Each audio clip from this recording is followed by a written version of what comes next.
and welcome to Elizabeth's Craft Room.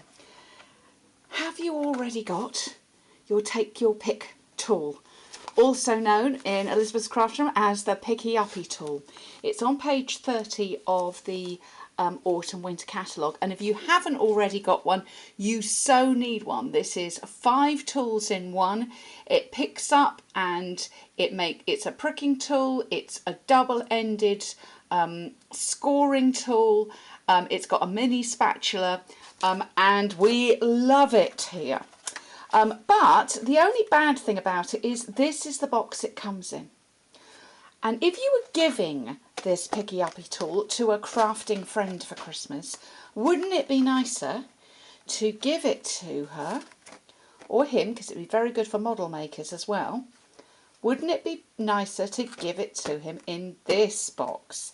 And this slides off and it opens up, and there is your Picky Uppy tool inside. Now the little plastic box actually comes in here. So when you get yours, hang on to that bit, because you can also make this as a storage box to keep it in as well. And you can see all the accoutrements that are in here, including an extra putty head, are all in here. And this is just £9. So if you want one of these, it's not too late, you can still get one. This is the address. Go to elizabethscraftroom.blogspot.com if you would like to buy it from me, or contact your own demonstrator if you already have a demo. And we are going to go ahead and make this today. So I'm starting off with a piece of garden green cardstock. Now this is 9 3/4 inches by 8 1/4 inches. And we're going to score along the long side at 3/4 of an inch and 9 inches. Turn, and we're going to score at 3/4 of an inch, 3 3/4, 4 1/2, and 7 1/2. Now I have already done that. Can you see the scores? So I've actually already gone ahead and scored. The next thing we're going to do is to make little V-shaped slots in order to put this box together. And it's basically, it's a pizza box style, so it's going to slot inside.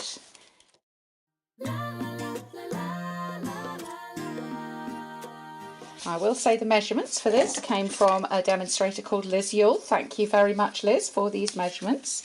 I made a little template for when we were doing this in class by just measuring from end to end, marking out where the middle was, and there's our little template. So I know that that's where I'm going to punch. This is going to become the front of the box. So I'll go ahead and punch that, and I did that with a 1/2 inch circle punch. And here we go, let's go ahead and fold this along all of those score lines.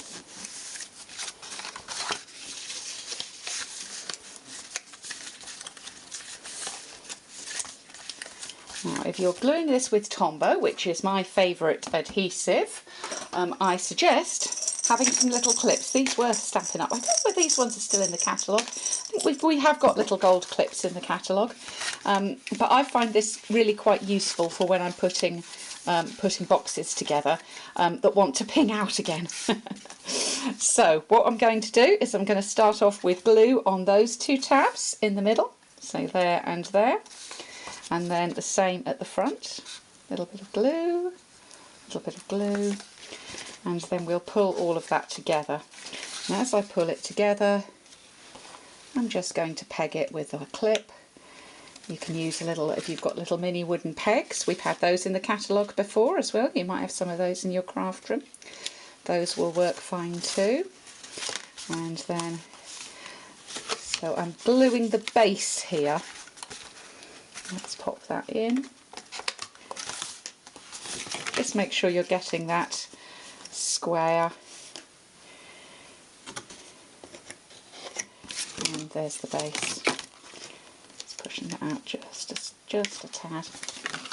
we've got that square. So there we go. So that's the top piece, or the base piece, and then I'll just put the glue onto the top, and we can peg that as well.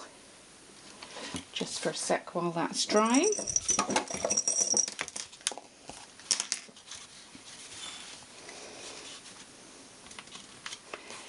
And then while that's drying off, which won't take it won't take a moment actually, we'll go ahead and put the decorative part together.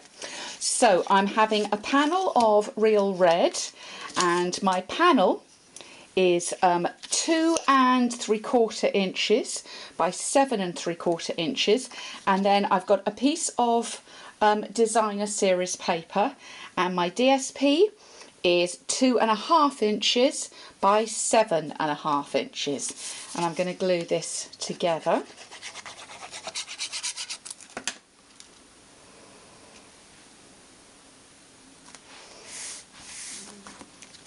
Like so. So that's the panel that's going to go on the top of the box. Just to show you, the paper that I've used here is Under the Mistletoe. Now this is from the big catalogue, not the autumn winter. It's the big book, has a Christmas section. Don't forget that that's there. And what we've got really is we've got Christmassy patterns on one side, and then we've got more generic patterns. Now they're Christmassy colours, but you could use these all through the year. There's nothing here that wouldn't work at other times of the year. So you've got both, all of those choices. When my ladies made this in class, they could choose, and they always go, no, we've got to choose. The other thing that you're going to need is a piece of cardstock for the belly band, and this is 1 inch by 8 1/4 inches. And we're going to need 8.5 inches of ribbon, and I'm using this beautiful spotty ribbon. It's called Polka Dot Tulle, and that is also in the big book rather than the small autumn winter, but it works really well. The other thing to know about Polka Dot Tulle, as I cut that, is that these little polka dots can be coloured with the blends. So you can get white and red spots or different coloured spots from it. So I really like that about it. I think that's fun. Okay, so our box should all be stuck now. So let's go and take those off.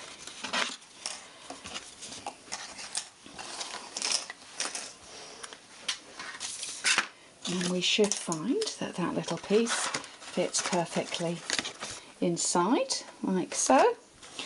And then this will fold over. So we've got our panel that we've made up already to go on the top there. And the other thing that I've gone ahead and done, and let's get our tool out and take the pricking end. This curls round and goes back in, and I can use that to get all the bits out of my die.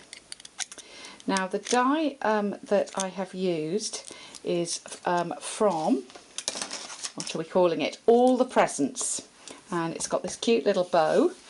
Let me show you the dies. So you've got a big bow, a medium bow and a small bow, and it makes faux ribbon and all sorts in there, tags. So it's quite a fun one to have, and not exclusively Christmas is what I would say either. So what I'm going to do is to fold this cardstock round so that we have our join on the top of the box rather than underneath. Now I know that sounds counterintuitive, sounds the wrong way around, but that is what we're doing, because we're going to hide the join with the bow, and we won't see a join underneath. Now you don't want to go too tight, because you want to be able to slide that on and off, okay? So make sure you don't go too tight as you join those two pieces together. Now we're going to put our ribbon on, and I'm just going to use a bit of snail on the top, and again we're going to join in the same place. And with this ribbon, my tip is don't stretch it a little bit there. If you stretch it, it will allow you to stretch, and then it kind of stretches out of shape. So make sure you just gently pull it. Now it's about 8 inches rather than 8.5, but I'd rather cut 8.5 and then be sure you've got enough. You can always trim it off. So you can see now we've got a join on the front, and then that's what we're going to cover up with our little bow. And I'll just pop some dimensionals. Now I won't pop them to the side, otherwise that won't slide off. That was almost a mistake, wasn't it?